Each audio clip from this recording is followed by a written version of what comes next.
Here's what's coming up on episode 48 of the Big Séance podcast.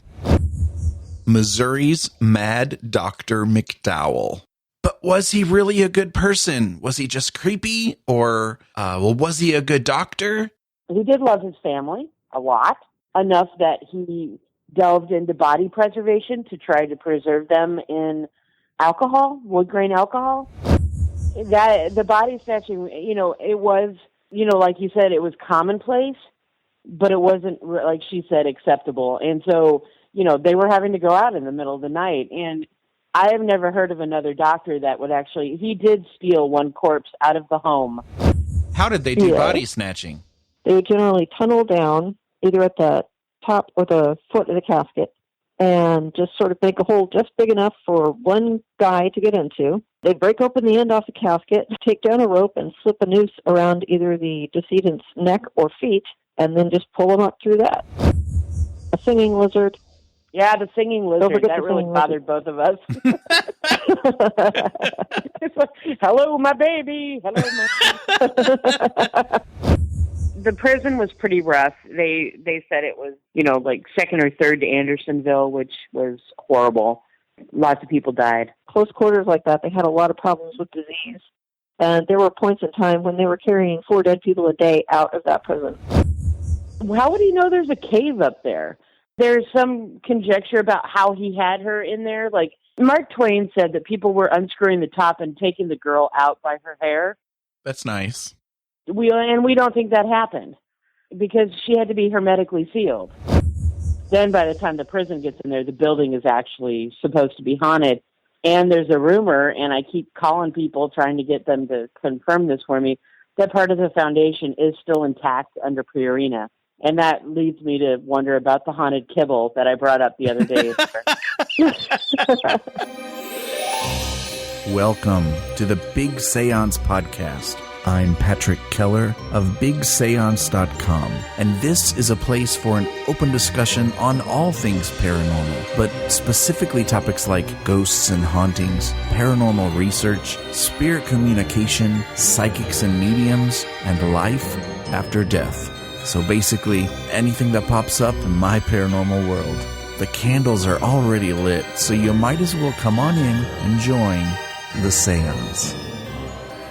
Hi guys, come on in and welcome to my seance table. Thanks for being here.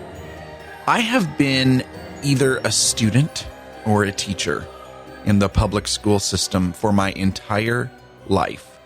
And by my calculations, that would put me in the 31st grade. For some of us, a new year doesn't start in January, it starts in August. It really shouldn't start until September, by the way, but nowadays it starts in August, and it almost even creeps into July a bit. Not that I'm annoyed by that at all. But you should know that whenever I say last year, I'm not talking about the months that just happened before January. I'm talking about the 2014-2015 school year. I'm always cursed with trying to find just the right school year calendar. One that starts in January does nothing for me. The more I surround myself with the paranormal, and after the Halloween rush that most paranormal content creators experience in the fall, I've begun realizing that for some of us paranerds, November is kind of like the beginning of a new year, I crashed a little bit in the last couple of weeks, not only because of the leftover candy, but because I was so worn out. I could not have asked for a better Halloween here, actually. The new neighborhood was lots of fun, and I hope you enjoyed your Halloween too. And hey, Happy New Year. Today I have a treat for you, especially if you like the macabre, the strange, or just plain old creepy history. One of my guests tonight is a return guest, Victoria Cosner. She was previously on the show in episode 7 from August 6th, 2014, and we were discussing New Orleans' infamous Madame Lalaurie. Tonight, she's back, and she brought her co-author, Lorelei Shannon. This time, the book is Missouri's Mad Dr. McDowell. I'll read the author bios, but first, here's the description of the book from the back cover. Body snatcher, grave robber, mad scientist, brilliant surgeon, delve into the macabre world of St. Louis's Dr. Joseph Nash McDowell, a man so loathed by the public that he wore body armor and so idolized by his anatomy students that they dug up corpses for his experiments. This ghoulish doctor cast a pall over the city and left a host of fiendish mysteries. Did his mother's ghost actually help him escape an angry mob? Did he really hang the corpse of his daughter in Hannibal's Mark Twain Cave? What very real horrors remained in his medical college after loyal Unionists drove him out? Dissect a life surrounded by speculation and a legend littered with ghosts. And now for the bios. Victoria Cosner has spent the better part of 30 years poking around graveyards and digging for lost pieces of history. I've met Victoria in a graveyard before. We're both kind of nerds that way. In addition to her book on Madame Lalaurie with the History Press, which, by the way, you may remember, and if you didn't know, it's an interesting tidbit.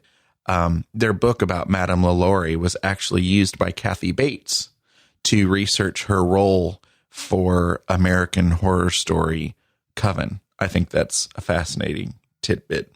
She also co-authored Women Under the Third Reich through Greenwood Publishing. She holds a master's degree in American Studies, specializing in cemetery landscapes, and is a member of the Association for Gravestone Studies. She currently works for Missouri State Parks and lives in the St. Louis area. My other guest this evening is Lorelei Shannon, who has spent more than 30 years following Victoria Cosner around graveyards for her own inscrutable purposes. Lorelei and Victoria met at the tender age of 14. From the very start, they shared a love of history, particularly the obscure and unusual variety. While Victoria went on to work in museums and historic sites, Lorelei became a novelist, weaving her passion for the past into Southern Gothic fiction. So, put a cube of sugar in your tea, or if you're me, make a flower pot-sized cup of coffee and throw about 6 packets of Splenda in there. And you know, if your weather is like mine right now, cozy up under a blanket. I'll be back a little later with some listener feedback, and you'll get to hear the second audio issue of the Spectral edition. Here we go. So, hi, Vicky. Hi, Lorelei. How are you? Fine, Patrick. Just how are great. you? Awesome. Just great. So, Vicky, you've been a guest on the podcast before. We're both giant nerds and have hung out together a few times, but I've not met Lorelei, and the audience has not met Lorelei. Can you introduce our listeners to this wonderful person? This is my friend, longtime friend, and co-writer, Lorelei Shannon, who is out of Seattle, Washington, which is why you have not run into her. And Lorelei is a horror writer in her own right, as well as done game design and various other projects. And Laura, do you want to add anything to your bio? I have a lot of tattoos. She has a lot of tattoos, yes. Well, I'm sorry I have not physically run into you yet, Lorelei, but it's nice to meet you. Very nice to meet you. Now, the last time we talked on the show, Vicky, we were discussing the mysterious Madame Lalaurie. And in that conversation, you kind of foreshadowed that Dr. Joseph Nash McDowell might be the next direction that you two would go for a book. And full disclosure for the listeners, I'm 2/3 of the way through the book. I'm making it there, though. But so far as I read, I continue to ask, it's funny, the same questions in my head that I was asking when I read your book about Madame Lalaurie. And that is, But was he really a good person? Was he just creepy? Or, was he a good doctor? Introduce us a little bit. I know it's a big question, but introduce us to the doctor. I wouldn't call him a good person, although we decided that he did love his family a lot, enough that he delved into body preservation to try to preserve them in alcohol, wood grain alcohol, to hang about his medical college. He was an incredible anatomical professor and surgeon, and hands down, nobody disputes that. But I think, Laura, I think it was your diagnosis. Paranoid what? Do you remember? He was definitely paranoid. Maybe even with a little schizophrenic thrown in. And he thought he was a very good person. I mean, like most of us, he's the hero of his own story. He was a good doctor. He was good to his family. He had some horrid prejudices that a lot of people at the time did, and nothing got in his way. He would not let anything get in his way, including laws like don't dig up dead people or steal them from their parlors and things like that. He apparently made a lot of enemies. Was he like? I can just imagine him as maybe he was really fun to be with at his medical school that we can talk about a little bit later.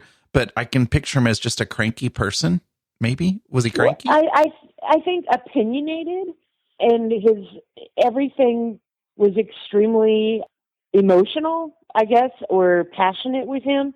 He probably could have been a good person. He did do good works, like work at the cholera hospital.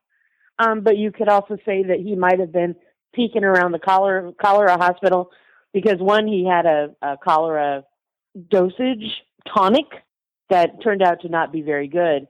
But it was a bestseller here in St. Louis when the epidemics hit. But was he working there to learn more about cholera, or was he there as compassionate?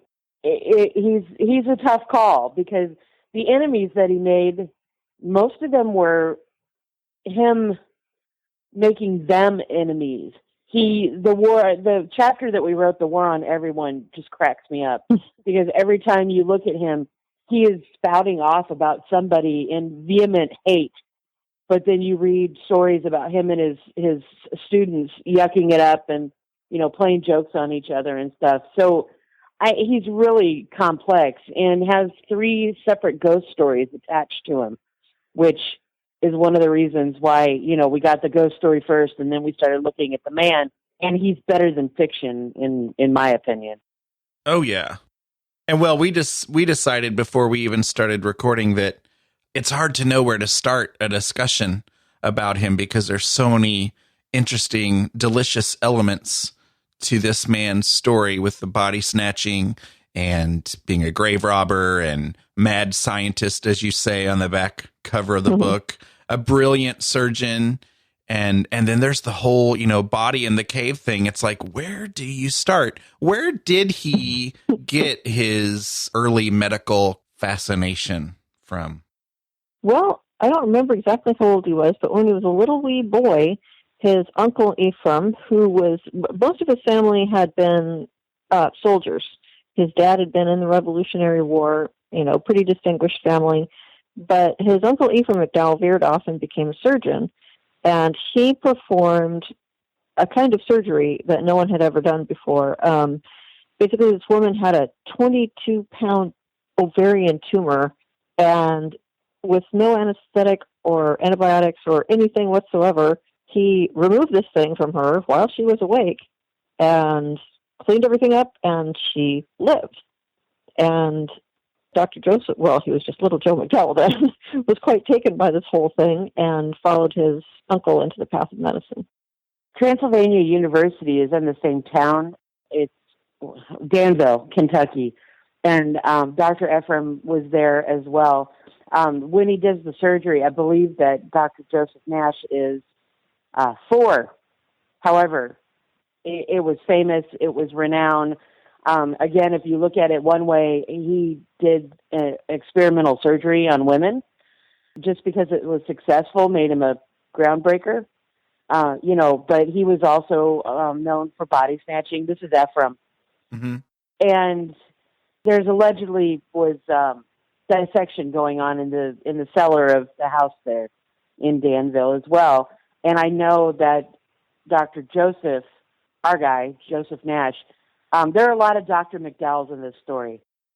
A lot. There are. Yeah, so we just resort to, I don't know, Joe Nash. Well, medicine ran in the family, apparently. It did, starting with Ephraim, yeah.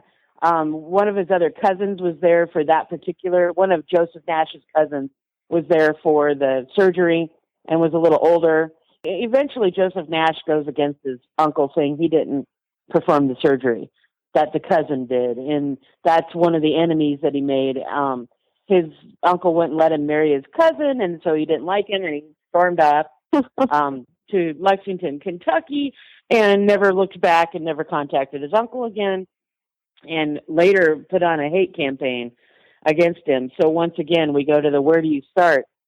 But that's where he got his medical. He goes to Transylvania University, and then he is with Dr. Daniel Drake at Ohio, Cincinnati. They all have such similar sounding names. There's the medical, College of Ohio, or the Ohio College Medical Cincinnati. And, anyway, they were in Cincinnati at that point.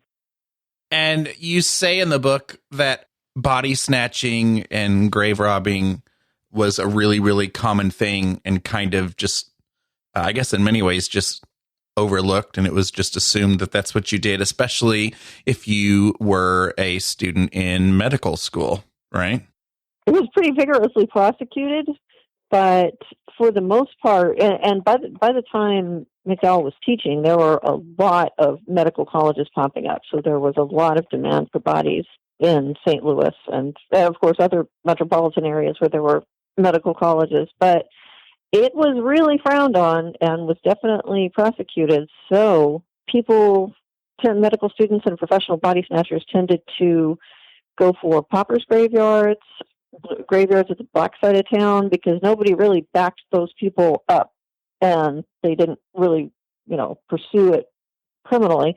However, Dr. McDowell, being who he was, used to occasionally steal somebody right out of their parlor after they died if it was a particularly interesting ailment. So he bought himself a lot of trouble. That's one heck of a school supply list right there. Well, I know. We like it when they're emptying out the college, when it becomes a prison, and they pull out 3 wagon loads of body parts. That's pretty extreme.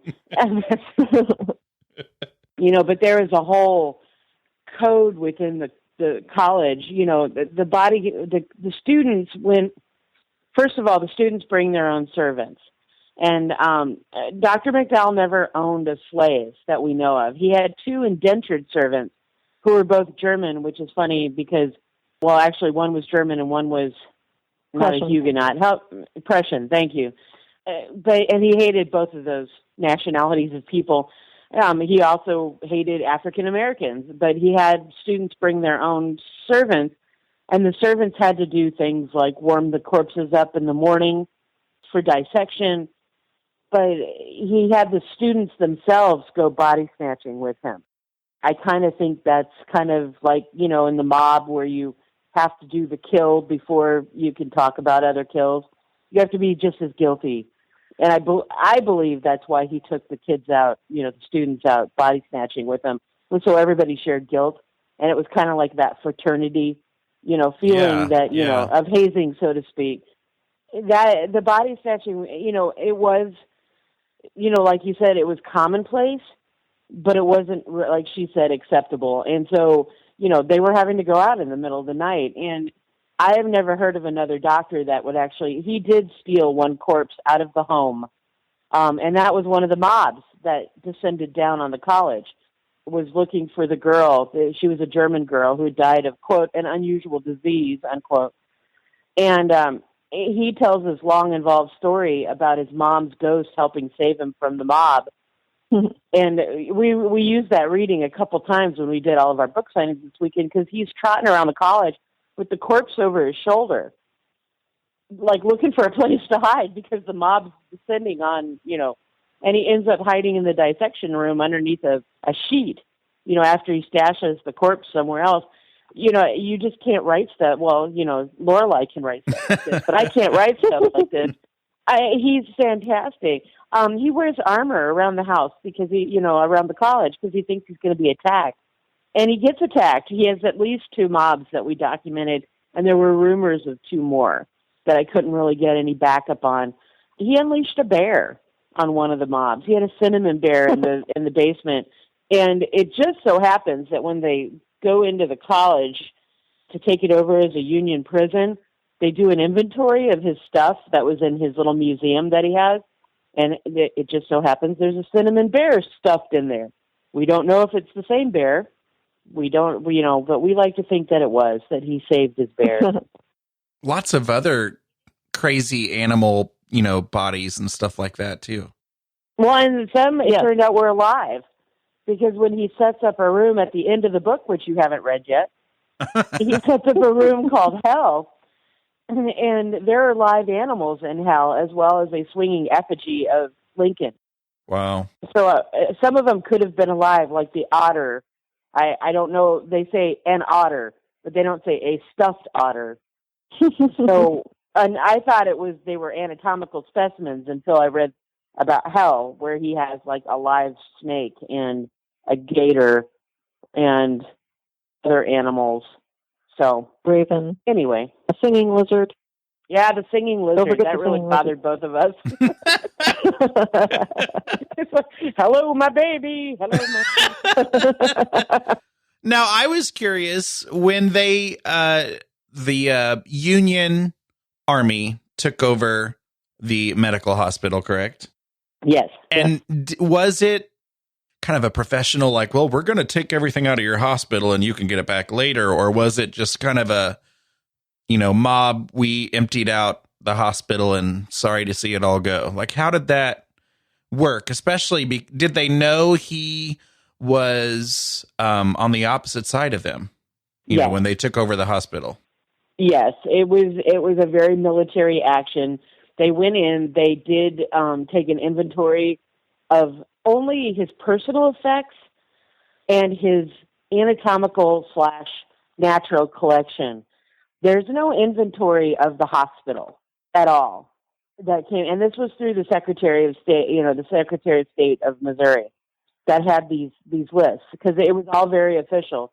But it was very similar to taking over Robert E. Lee's house, where they did it out of spite, so to speak. They completely ransacked everything. All of his paperwork was gone. We couldn't find any of that, but then they very meticulously inventoried his collection and ended up turning it over to the Academy of Science here in Missouri. And so that one was, it was well documented, but only parts of it. It was kind of bizarre. I don't know why they wouldn't have inventoried the hospital beds. There's nothing about any corpses other than the bones. There's no documentation of fresh corpses, or fresher corpses. I don't know. Fresh-ish? Yeah, there we go. That hadn't been warmed up by the slave. I don't know. Well, and maybe they didn't report some of that equipment because it seems to me like it could have been useful for them at the time, Yeah, the prison was pretty rough. They said it was, like second or third to Andersonville, which was horrible. And they kind of compared it to the Alton prison which was on the Union side as well. Lots of people died. A lot of women were put into that one too before they were shipped downstream. And way, way overcrowded, correct? Which was that is major problem. One of the major problems, yeah. Close quarters like that, they had a lot of problems with disease. And there were points in time when they were carrying 4 dead people a day out of that prison. Yeah. Well, and it was a rough time to try to stay healthy, even if you were just by yourself in your own home. Yeah. Yep.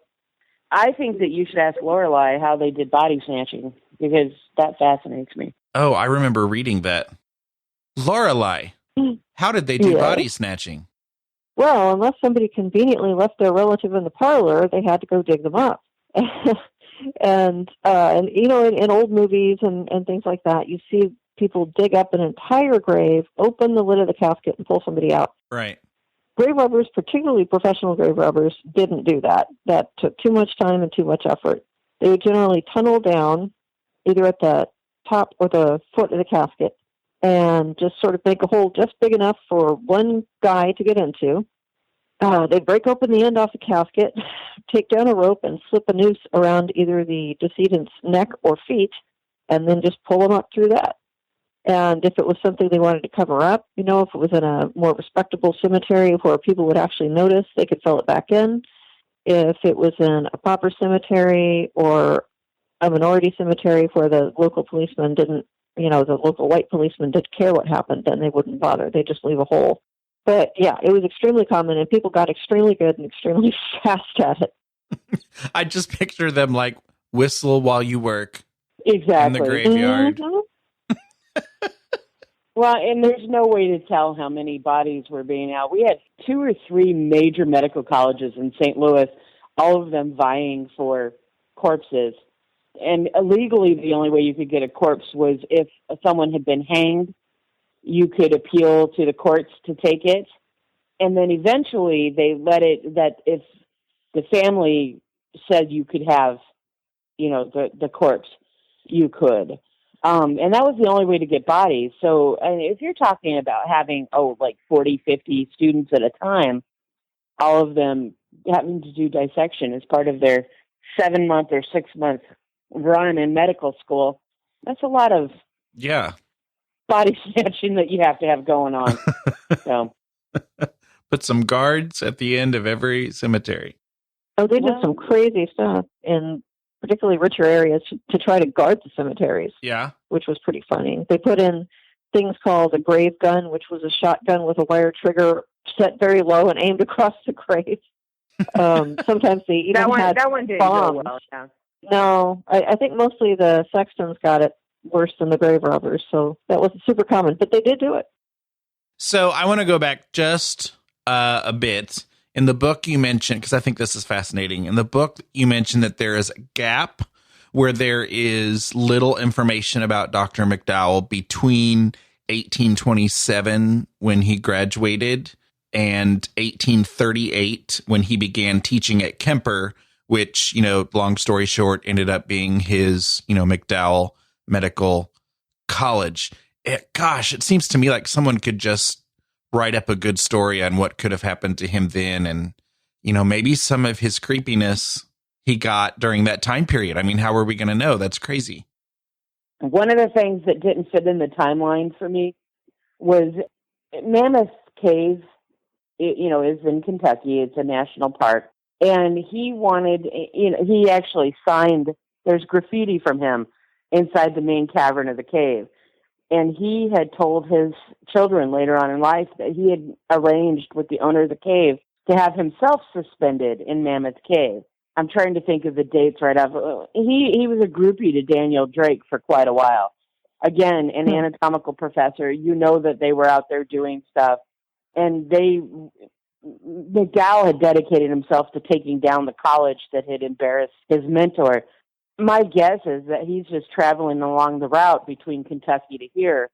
And, what's the word I'm looking for? Perfecting his trade as he comes along. He was also in his 20s. What does a guy do when he's in his 20s? You know what I mean?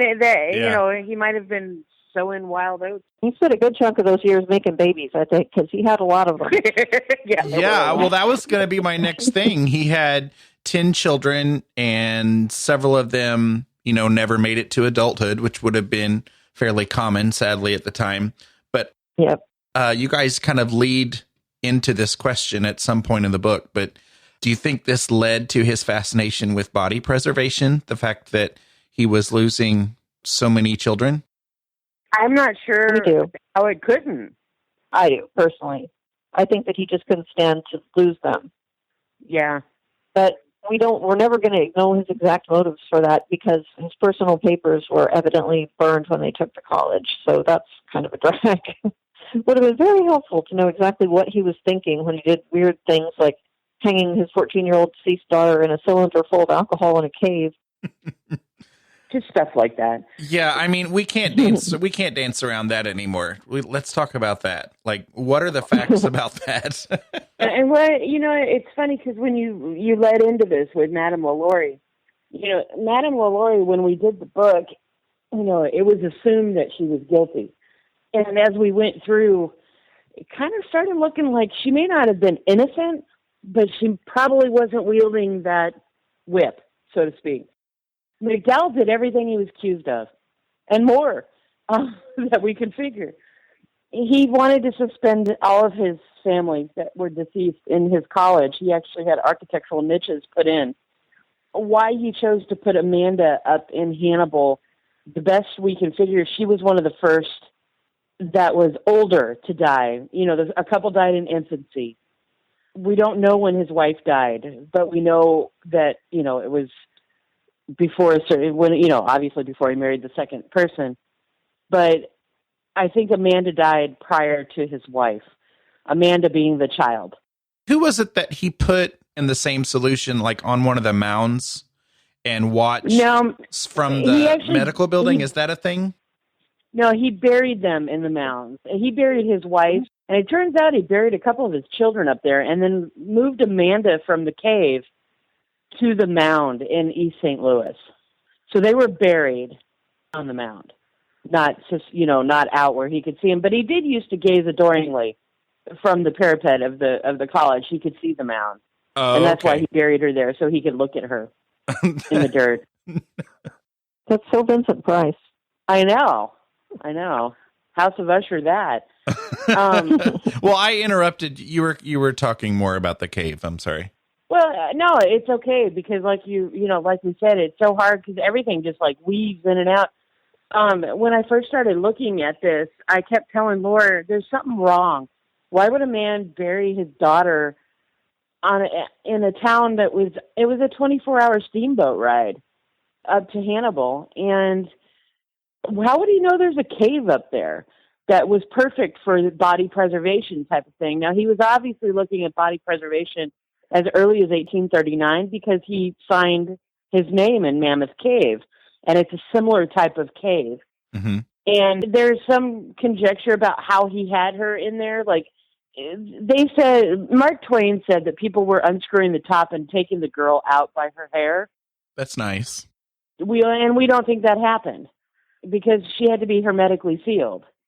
And if you take her out, that kind of defeats the whole hermetic thing. I do think that they were in there like poking at the tube and stuff.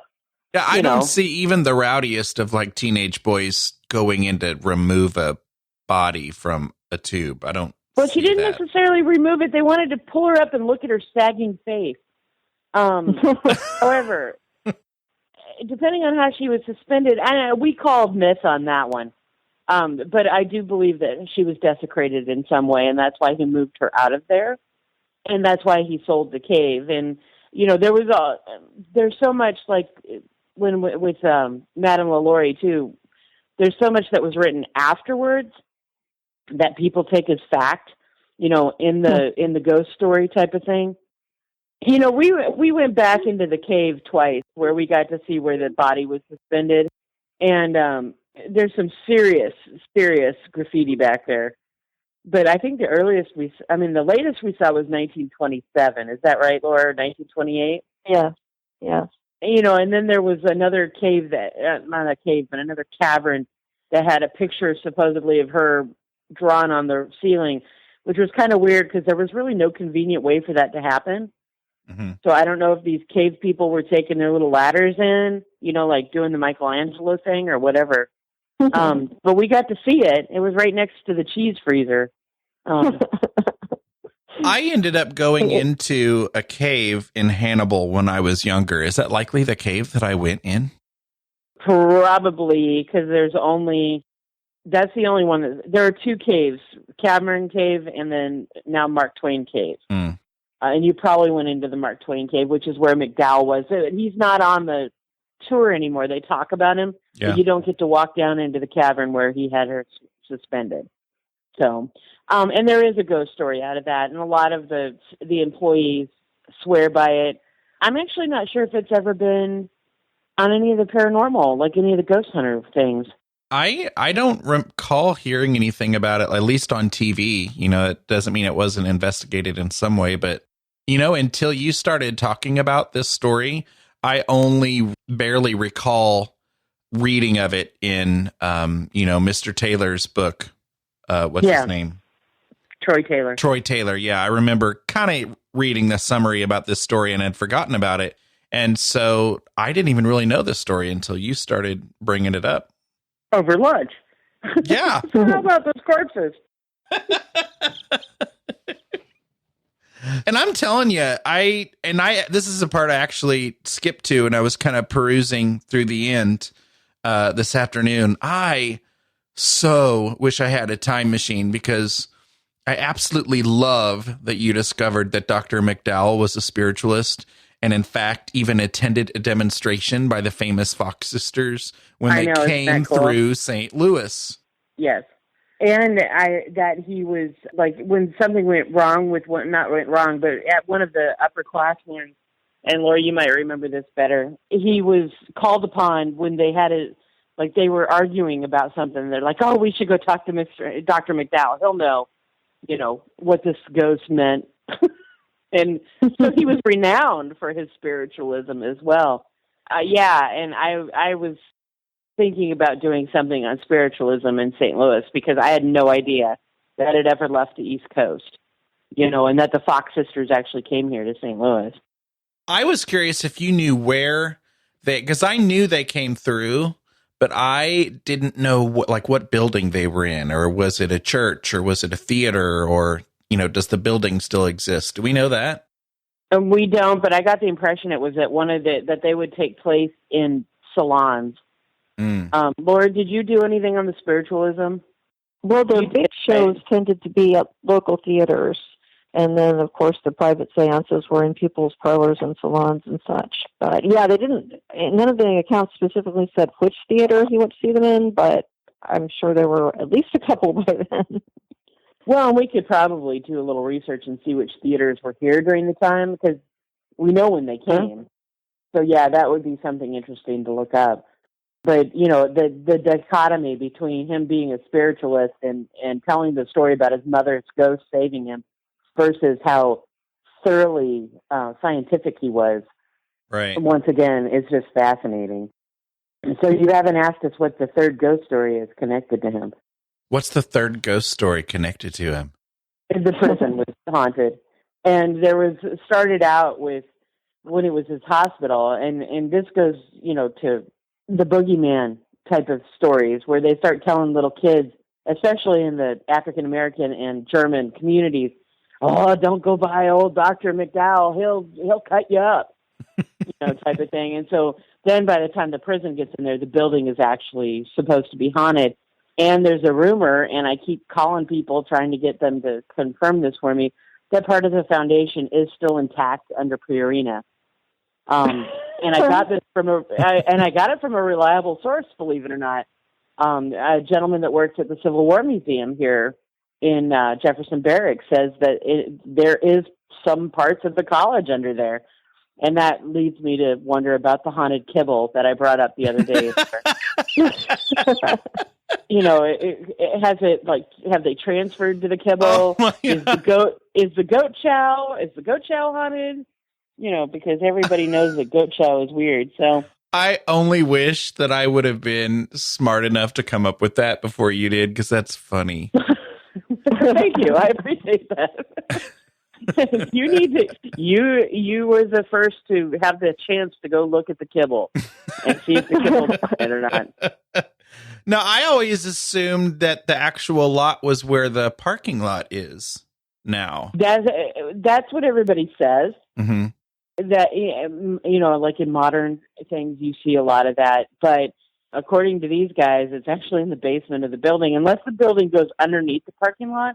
You know what I mean? Like some underground, right? Which it could. Mm-hmm. But yeah, looking at the maps and stuff, it looks like it's kind of half and half, like half under the building and half toward the parking lot now, because it was a big building, And the Purina thing, I didn't get a chance to take Lorelei by Purina when they were all here visiting last weekend. and say, look, that's where it was, But there was, the pond was right there. It was, it would have had to be right there underneath where Purina is, based on some of the maps and stuff. But I'm still waiting for someone to show it to me. It's sad that it's fascinating that there's so many ghost stories apparently attached to it that you know about, because really the history of the building did not last very long, because it was pretty much demolished a few years after his death, right? About 25 years. Yeah, it was in the 1880s, I think it was. And if any place had a good excuse to be haunted, it was that building in its prison incarnation. Oh, yeah. I mean, at the medical hospital, they were cutting up corpses, but, they were also, it was a teaching hospital, so they were also trying to save people's lives and everything. Sure, that sounds like pretty good haunting material, but then when you get the horrible brutality these poor captured people went through, and the fact that they were dying in multiples by the day, was pretty creepy. And who were the people being sent to this prison? Confederates. They were Confederates. They were captured Confederate soldiers. Sometimes the families of Confederate higher-ups. They'd hold them there for a while before they sent them downriver. But yeah, it was just jammed mostly with prisoners, Confederate soldier prisoners.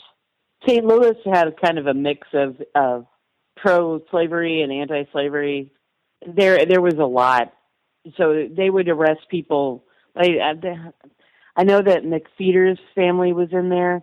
So the husband, McDowell and McPheeters, took off to go serve and left their families here in St. Louis, even though it was Union held.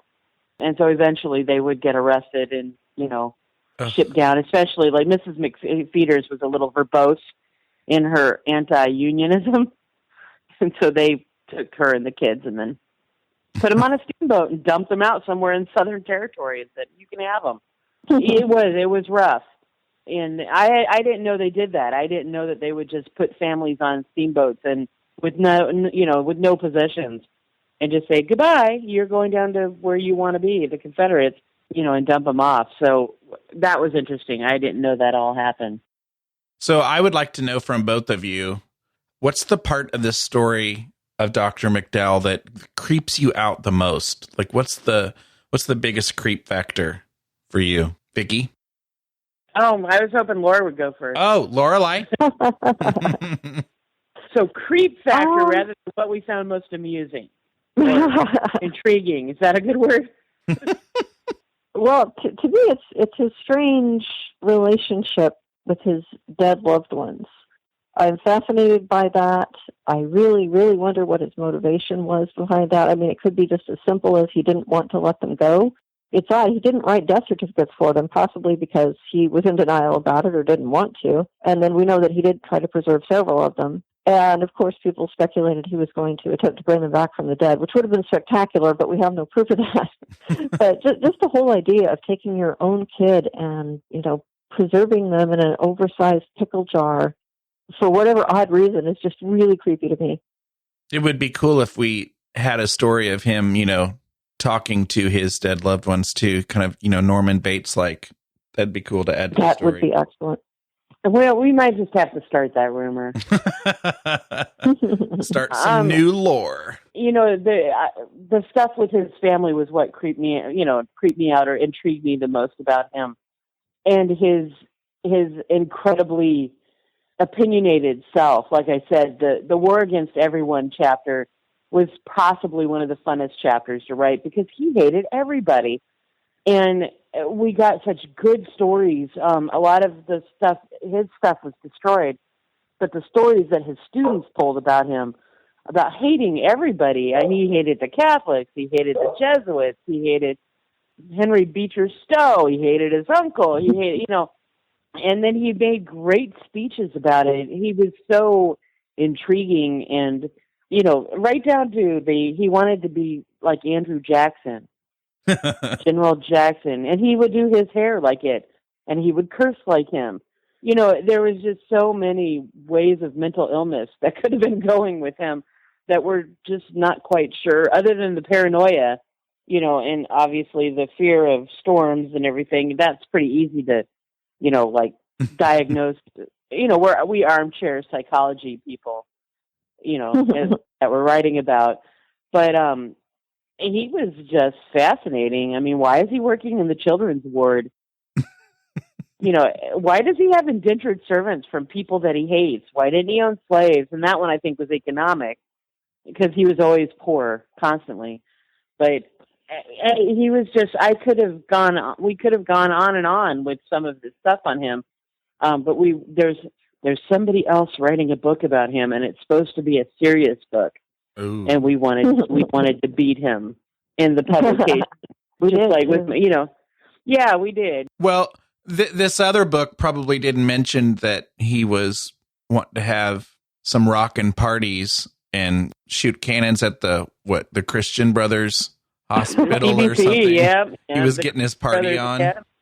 Yeah, with his tricornered hat. I mean, really, this guy's great. And the fact that we only found him in one, pop culture, as a character, fascinates me. That nobody's jumped on this before. What was he in the Lincoln? Which is he was in the book. It. Yeah, he was in the book Abraham Lincoln Vampire Hunter, which is really delightful. If you haven't read it, you should.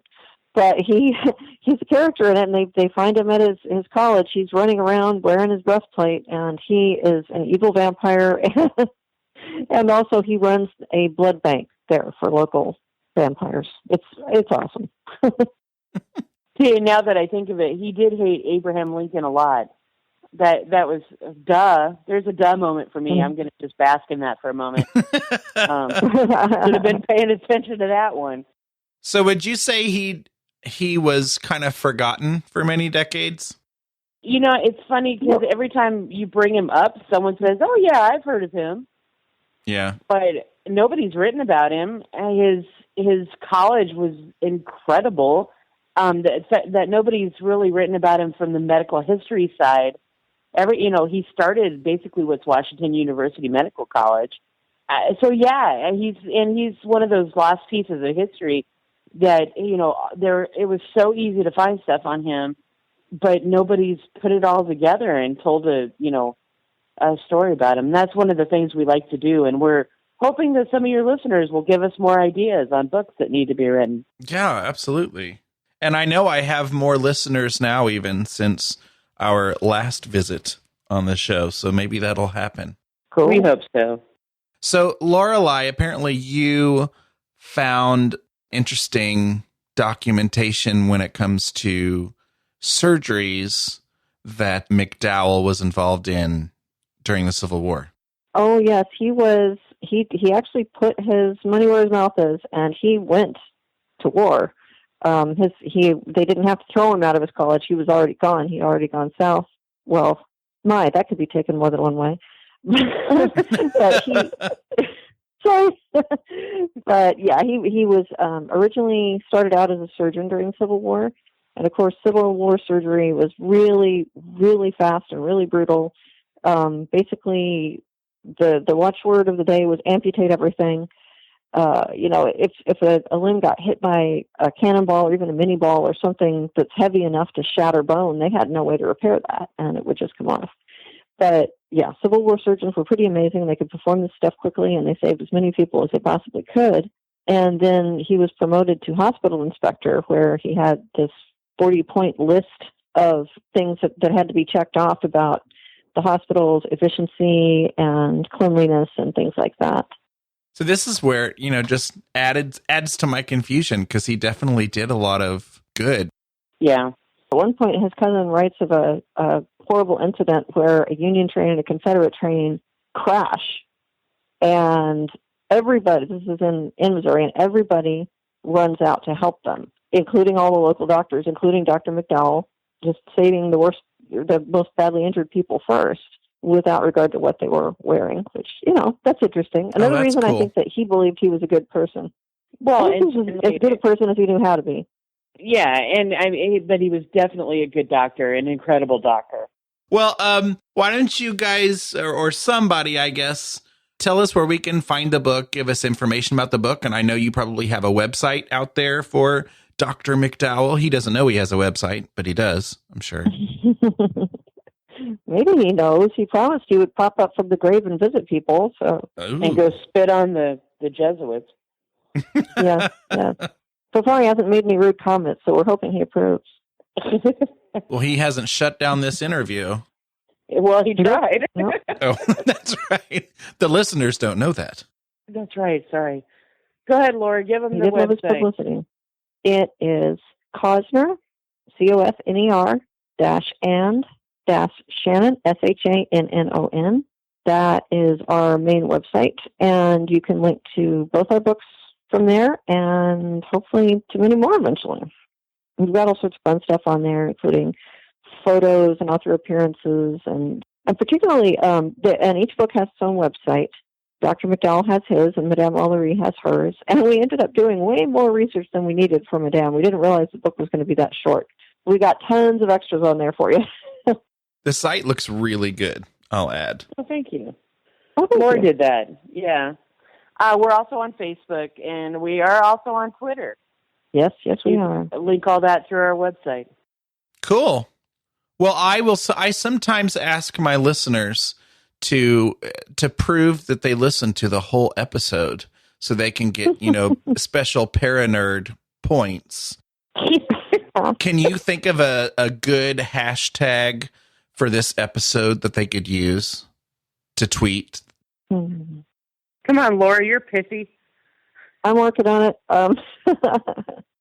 Daughter in a pickle jar. Daughter in a pickle jar. There you go.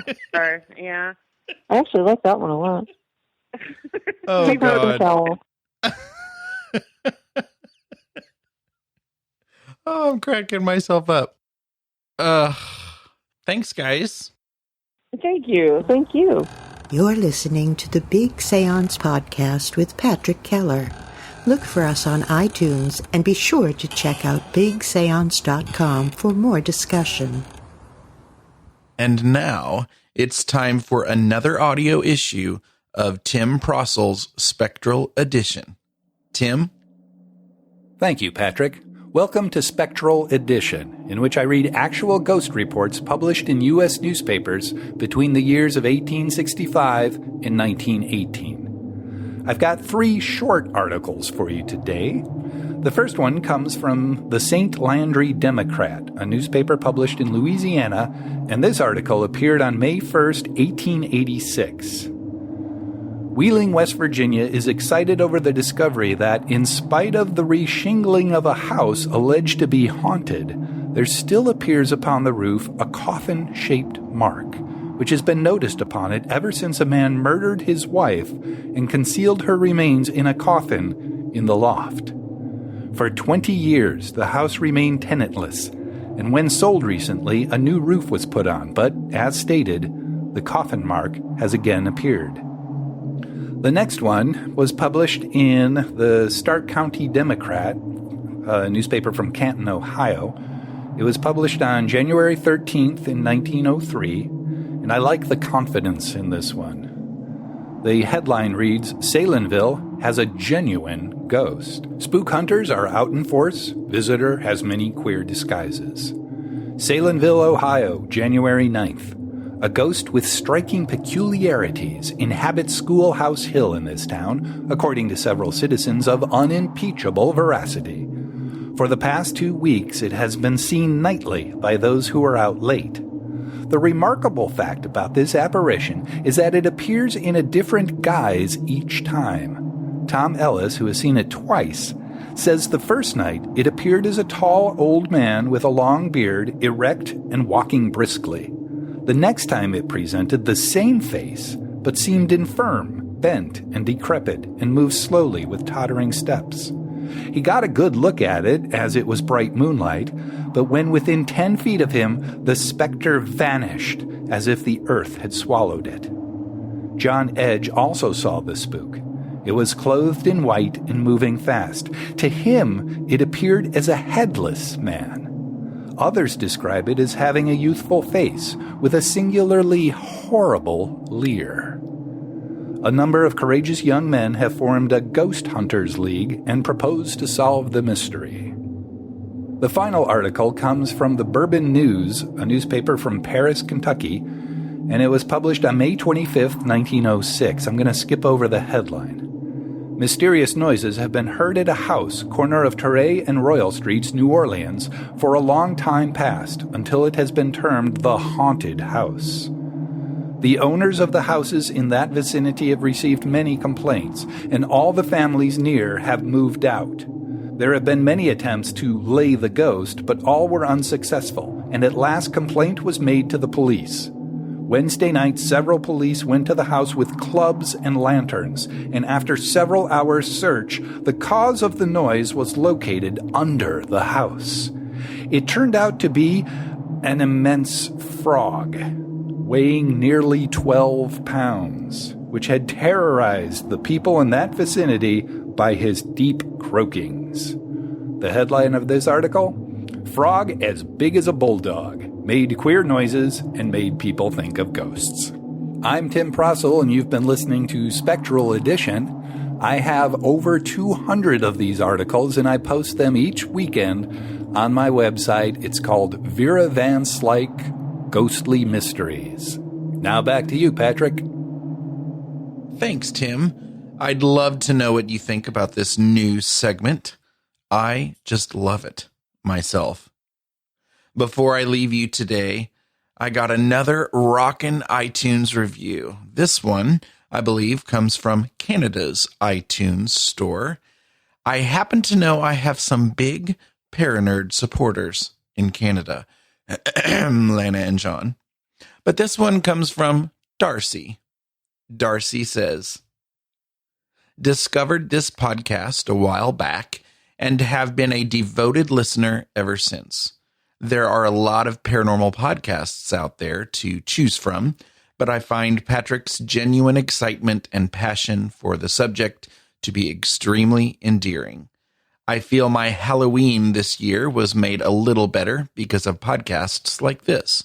I think I may have to steal Patrick's Halloween chili tradition. I'm telling you, you gotta have chili on Halloween. Well, thank you, Darcy. You rock. That's it for today.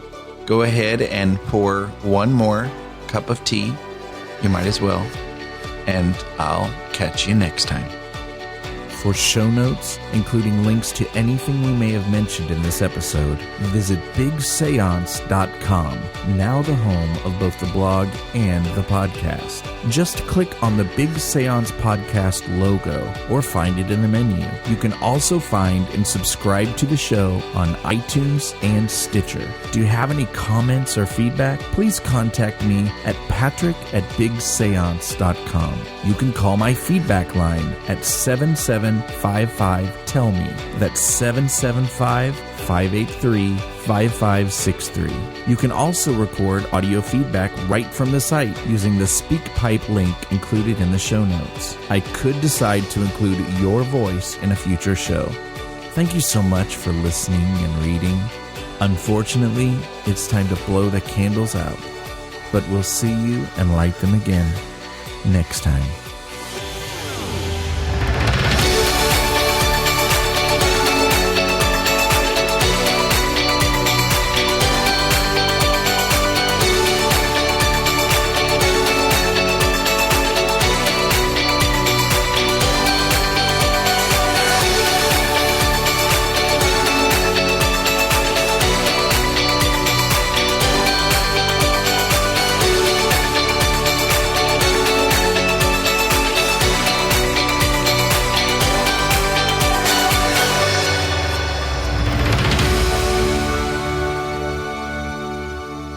So yes, if you made it this far, I seriously want you to tweet me with the hashtag #DaughterInAPickleJar. All one word, of course. Daughter in a pickle jar. But you should know that after the interview, the ladies actually came up with another good one, and I almost peed a little. Hashtag ghost kibble. So you know what? This week, you get a choice. Tweet with the Paranerd hashtag of your choice.